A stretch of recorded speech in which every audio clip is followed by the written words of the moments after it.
একদিন জয়রামবাটিতে তিনজন ভক্ত স্বামী ব্রহ্মানন্দের চিঠি নিয়ে দীক্ষার জন্য মায়ের কাছে উপস্থিত হয়।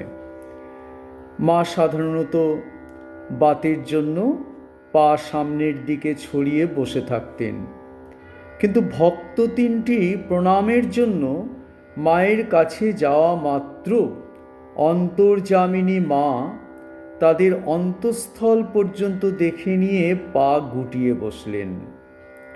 মায়ের অনুচ্চ খেদোক্তি শোনা গেল, শেষে কিনা রাখাল ব্রহ্মানন্দ, আমার জন্যে এই পাঠালে? ছেলে বিদেশে গিয়ে কত ভালো জিনিস পাঠায়, আর রাখাল কিনা আমার জন্যে এই পাঠালে? দীক্ষা দিলে শিষ্যের পাপ গুরুকে নিতে হয়।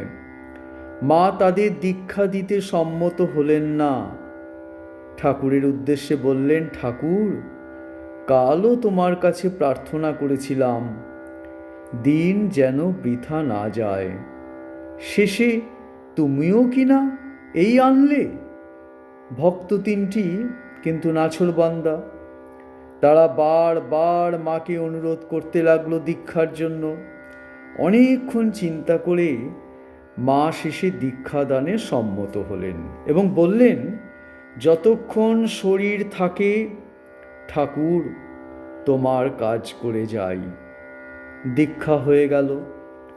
কিছুদিন বাদে মঠে যখন এই খবর গেল, ঘটনার বিবরণ সম্পূর্ণ শুনে ব্রহ্মানন্দজি অনেকক্ষণ নিস্তব্ধ হয়ে বসে রইলেন।